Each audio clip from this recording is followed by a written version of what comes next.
अस्सलाम वालेकुम वरहमतुल्लाहि वबरकातुहू।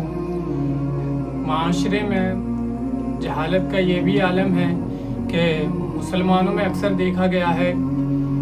जो देहाती टाइप वगैरह होते हैं जिन्हें दीन का इल्म नहीं होता है, देखा गया है कि वो जब उनके घर में कोई वाइट चीज़ बनती है, खीर वीर वगैरह है, या उनका बच्चा को दही वही वगैरह यानी कि वाइट चीज़ खाकर जाता है, दही हुआ या दूध पी कर जाता है या खीर खाकर जाता है, तो वो लोग उसे क्या क्या मैं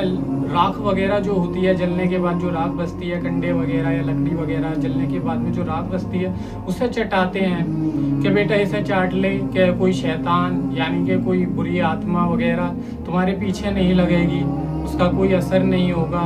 वहीं मेरा एक फ्रेंड है, जब वो हम साथ में जब काम किया करते थे तो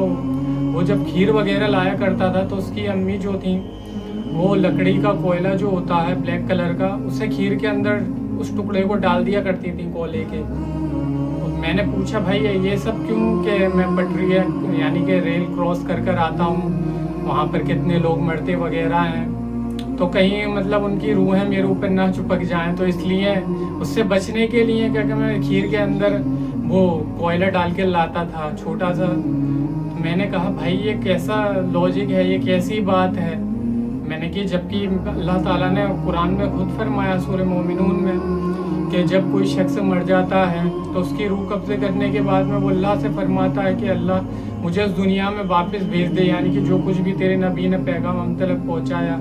और जो भी हमने तेरी किताब में पाया वो सब कुछ हकीकत है, लिहाजा तू अब ऐसा कर हमें वापस भेज दे, मैं इस दुनिया में जाकर नेक अमल करूं और नेक साले बनकर वापस आऊं। तो अल्लाह फरमाएगा कि नहीं, तेरे और बरोज़ क़यामत के दरमियान अब आड़ है, एक दीवार है, लिहाजा ये पहले के लोगों की सी बातें हैं। यानी कि इंसान जब मरता है तो अल्लाह से यही कहता है कि अल्लाह मुझे वापस दुनिया में भेज दे कि मैं नेक अमल कर सकूँ और कुरान के मुताबिक और तेरे नबी के तरीके के मुताबिक ज़िंदगी गुजार सकूँ। मगर अगर अल्लाह वहीं फरमाता है कि इन्हें अगर वापस भी भेजेगा ना तो वो जिस चीज़ में मुलव्विस थे,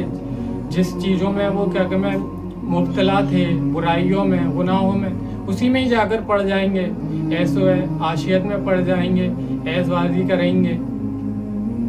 तो लिहाजा इसके पीछे कोई सेंस नहीं है, ये फालतू की चीज़ें और इल्मी वाली चीज़ें हैं जो लोगों का अकीदा अल्लाह को हटाकर और किसी चीज़ पर ला रखती हैं। इन सब चीज़ों से कुछ भी नहीं होता कि आप वाइट चीज़ खाकर जाएं या लेकर जाएं तो राख चाट कर जाएं या कोला वगैरह उसमें डालकर लेके जाएं, काली चीज़ वगैरह, तो इसके पीछे कोई लॉजिक नहीं है और ना ही ऐसा कुछ होता है कि रूह वगैरह या प्रेत आत्मा एक्सेट्रा पीछे ले जाती हैं। तो ये आत्मा वगैरह का कोई सेंस इस्लाम में नहीं है। इस्लाम इस चीज़ को सिरे से खारिज करता है। ये बाप दादाओं के ज़माने से चली आ रही बातें हैं जो कि लोगों ने इस बात को हकीकत समझ लिया है, मगर वो जब तहकीक करेंगे, कुरान को पढ़ेंगे तो वो जानेंगे कि हाँ इसके पीछे कोई हकीकत नहीं है कि इंसान मरने के बाद में उसकी रूह अल्लाह ताला के यहाँ कब्ज़ हो जाती है। यानी कि जो शख्स मर चुका है उसके और इस दुनिया के दरमियान एक आड़ यानी कि एक दीवार टाइप की मान लीजिए वो लगा दी जाती है। उससे तभी उठेगा जब सूर फूका जाएगा और आवाज़ लगाने वाला अल्लाह आवाज़ लगाएगा तो वो अपनी कब्रों को फाड़ते हुए और चीरते हुए जैसे इंसान जिस हालत में मरा है वैसे उठते हुए अल्लाह के पास में पहुँचेंगे।